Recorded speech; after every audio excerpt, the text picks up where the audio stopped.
नमस्कार, वैशालीज रेसिपीमध्ये मी वैशाली तुम्हा सर्वांचं मनापासून स्वागत करते। नुकताच श्रावण महिना संपलेला आहे आणि आता सर्वजण नॉनव्हेज नक्कीच खाणार, म्हणून मी तुम्हाला आज नॉनव्हेजचीच एक रेसिपी घेऊन आलेली आहे। ही जी रेसिपी आहे ती मला माझ्या सासूबाईंनी शिकवलेली आहे, तर आता त्यांच्या स्टाईलची ही रेसिपी मी तुमच्यासोबत शेअर करत आहे। त्याच्यासाठी मी कढाईमध्ये कडकडीत असं तेल तापवलेलं आहे आणि त्यात मी 5 अंडी टाकून घेतलेली आहे। लक्षात ठेवा, तेल आपल्याला कडकडीतच तापून घ्यायचं आहे, जेणेकरून ही जी अंडी आहे ती पटापट फुलण्यास सुरुवात होते, म्हणजे अगदी पॉपकॉर्नसारखी फटाफट फुलतात आणि आपली जी भुर्जी आहे ती खूप छान बनते।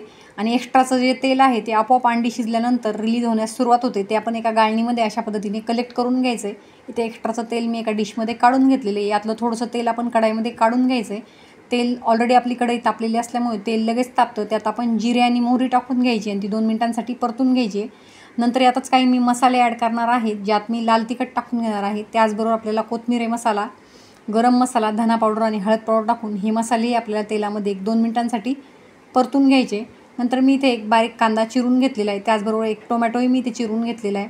आता हे मसाले छान असे आपल्याला परतून घ्यायचे। नंतर यात आपल्याला थोडीशी कोथिंबीर टाकून घ्यायची। कोथिंबीरीने तर आपल्या या भुर्जीची चव खूप छान लागते, तर कोथिंबीर तुम्ही इथे आवर्जून घाला। आता ते आपण व्यवस्थित परतून घेतलेले। आता यात मी बारीक चिरलेला कांदा टाकून घेतलेला आहे आणि तो आपल्याला एक 5 मिनिटांसाठी चांगला लालसर रंगावर परतून घ्यायचा आहे। कांदा परतत असतानाच त्यात आपण थोडंसं मीठही टाकून घ्यायचं आहे, जेणेकरून आपला जो कांदा आहे तो लवकर परततो।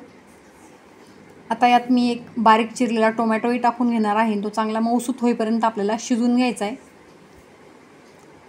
ही जी भुर्जी आहे ती बनवायला अतिशय सोपी आहे, शिवाय ती चवीला खूप छान अशी झणझणीत बनते।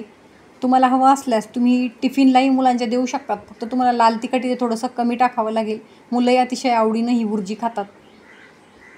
आता आपण जे अंडं शिजून घेतलेलं होतं ते आपण आता यात टाकून घेतलेले आणि ते आपल्याला या मसाल्यामध्ये व्यवस्थित कोट करून घ्यायचं आहे आणि 10 मिनिटांसाठी झाकण ठेवून आपल्याला ही भुर्जी शिजून घ्यायची आहे।